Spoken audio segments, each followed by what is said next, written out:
Some walls were built to keep armies out. Others, they were meant to trap demons, open portals, and guard secrets we still can't explain. The Gates of Alexander, a narrow strip of land squeezed between mountains and sea, and somebody decided to seal it shut, with stones so massive they'd make you question everything. We're talking about the Gates of Alexander in Derbent, Russia, and this thing is wild. The Sasanian Empire wasn't playing around when they built this fortress in the 6th century. They dropped a whole stone wall system right where the Caucasus Mountains kiss the Caspian Sea, creating what might be the most strategic choke point in ancient history. The corridor they blocked? Only about 2 miles wide, but that tiny gap was the highway for every nomadic invasion rolling through from the Eurasian steppes. Now here's where it gets real. The Sasanians called this place Derbent, which literally means closed gate, and they meant it.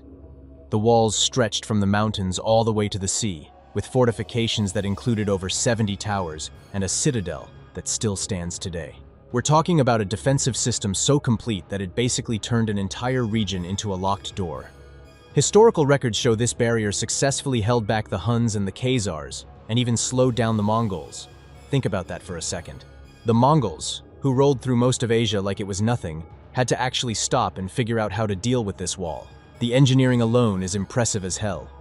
The stones were cut and fitted with such precision that in some places you can't slide a knife blade between them, and this was 1,500 years ago. But the real mystery? The legends that cling to these walls like morning fog. Ancient texts started claiming these weren't just the gates of Derbent. They were the actual walls Alexander the Great built to imprison Gog and Magog, the apocalyptic tribes mentioned in the Quran and the Bible. According to the stories, these people were so dangerous, so chaotic, that Alexander had to literally wall them off from the rest of humanity until the end times. The Persian historian Ferdowsi wrote about it. Medieval Arab geographers swore by it. Even some European travelers repeated the tale. But here's the thing that messes with your head. Alexander the Great died in 323 BCE. These walls were built roughly 900 years later. So, why did the legend stick? Why did people across 3 continents insist these specific walls were the walls from ancient prophecy? Some researchers think the confusion came from the Quran's mention of a figure called Dhul Qarnayn, building a barrier against Gog and Magog.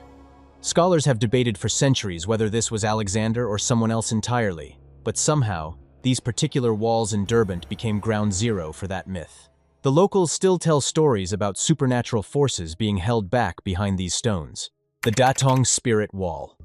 Now let's switch gears completely, because not every ancient wall was built to stop flesh and blood. Some were meant to block things you couldn't even see. The Datong Spirit Wall sits in China like a piece of frozen art, and it's doing something completely different from every other wall on this list.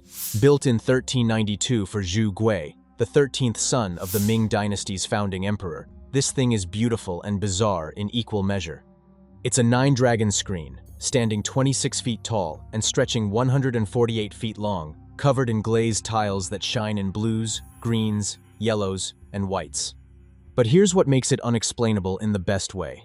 It's not attached to anything. It's just standing there, a freestanding barrier in the middle of space. No doors, no gates, no walls extending from either side, just this ornate screen doing its own thing. The concept is called Xiaobi, and it's based on Chinese cosmology that would blow your mind if you really dug into it. The ancient Chinese believed that evil spirits, ghosts, and negative energy could only travel in straight lines. They couldn't turn corners and couldn't navigate around obstacles. So if you put a wall directly in front of your entrance, any supernatural nastiness trying to roll up to your spot would slam right into it and bounce off. The Datong Wall takes this concept and turns it all the way up. 9 dragons writhe across its surface, each one different, each one representing different aspects of imperial power and cosmic protection. The center dragon is playing with a pearl, symbolizing wisdom and spiritual energy. The craftsmanship is so detailed that you can see individual scales, claws, and the expressions on the dragon's faces. What's unexplained isn't just the spiritual purpose, though that's fascinating enough. It's the acoustic properties nobody planned for. Stand at certain points near the wall and speak, and the sound bounces back in ways that don't make physical sense given the wall's composition.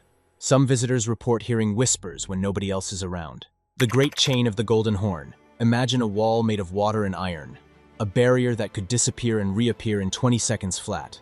That's exactly what Constantinople had, and it's one of the most ingenious defensive systems ever created. The Great Chain of the Golden Horn wasn't your typical wall. It was a massive chain, each link weighing hundreds of pounds, stretched across the entire entrance to Constantinople's harbor.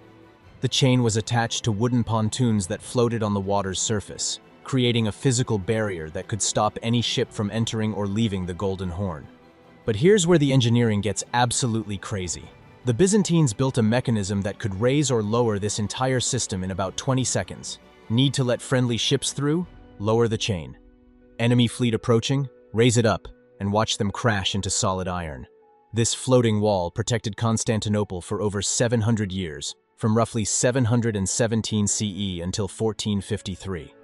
The mystery isn't just how they built it, it's the metallurgy. We're talking about a chain that had to be strong enough to stop warships under full sail, flexible enough to rise and fall with the tides, and resistant enough to survive in saltwater for centuries without completely corroding away. The ironworking technology required to forge links of that size and quality was supposed to be beyond the Byzantine era's capabilities, at least according to some materials scientists who've studied the historical records. Then there's the mechanical system that controlled it. To raise and lower tons of iron and wood in 20 seconds requires counterweights, pulleys, and a coordination system that sounds more like Industrial Revolution tech than medieval engineering. Yet the Byzantines pulled it off, and the exact mechanisms have been lost to history.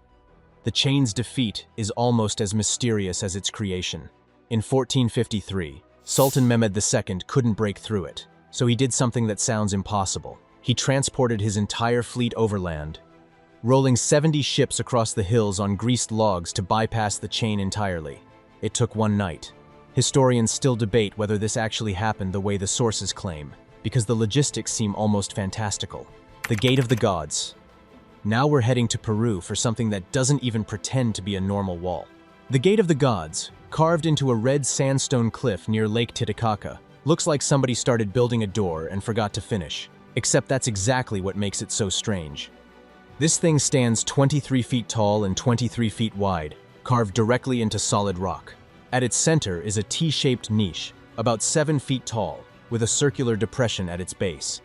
It's perfectly symmetrical, clearly intentional, and serves no obvious practical purpose whatsoever. The local Aymara people have stories about this gate that go back generations. They call it Aramu Muru, which translates to Gate of the Gods. According to legend, this isn't a wall at all. It's a portal. The story goes that when the Spanish conquistadors came, an Incan priest named Aramu Muru fled with a sacred golden disc called the Key of the Gods of the Seven Rays.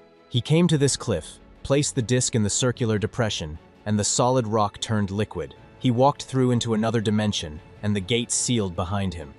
Wild story, right? But here's what makes it unexplainable. People who visit this site report some truly bizarre experiences. Visitors have documented feeling vibrations emanating from the rock face. Some report seeing blue light emanating from the T-shaped alcove at certain times of day, though no obvious light source exists. Others claim to have experienced altered states of consciousness, visions, or lost time while standing in front of the gate. The gate has become a pilgrimage site for people seeking spiritual experiences, and enough visitors report strange phenomena that you can't just dismiss it all as imagination. Something about this carved wall interacts with human consciousness in ways we don't understand. Whether it's geological, psychological, or something else entirely, remains one of Peru's most enduring mysteries. The Great Wall of Gorgon. Last but definitely not least, we've got a wall so massive it should be world famous, but somehow almost nobody knows about it. The Great Wall of Gorgon in Iran, also called the Red Snake, is one of the most puzzling ancient structures on Earth. This wall stretches 121 miles across the Iranian landscape, built from an estimated 200 million bricks. Each brick was fired in kilns set up along the construction route, creating an industrial-scale production line that archaeologists believe rivals anything the Romans achieved. The wall included over 30 fortresses and was supplied by a canal system that ran parallel to its entire length. The construction timeline is mind-blowing. Radiocarbon dating and studies of the pottery found at the site suggest it was built sometime between the 5th and 6th centuries CE, probably by the Sasanian Empire, the same folks who built the Gates of Alexander. The labor required would have been astronomical. We're talking about coordinating thousands of workers, producing millions of bricks, and maintaining a supply chain across more than 100 miles of difficult terrain. But here's the absolute mystery that keeps historians up at night. This wall is barely mentioned in any ancient texts. The Sasanian Empire kept records. They wrote about their military campaigns, their building projects, their kings, and their conquests. Yet the Great Wall of Gorgan, one of the largest brick structures in the ancient world, is almost completely absent from their historical accounts. Why? Some theories suggest it was a military secret, kept quiet to avoid giving enemies information about Persian defensive strategies. Others think it might have been built so quickly during a crisis that there wasn't time for proper documentation. But neither explanation really holds water when you consider how long it would have taken to build, and how many people would have been involved. The wall's purpose is also debated. Was it meant to stop nomadic invasions from the north? Probably. But some sections of the wall seem strategically bizarre, protecting areas that weren't particularly valuable or vulnerable. Other sections show evidence of having been abandoned before completion, as if the builders suddenly lost interest or ran out of resources.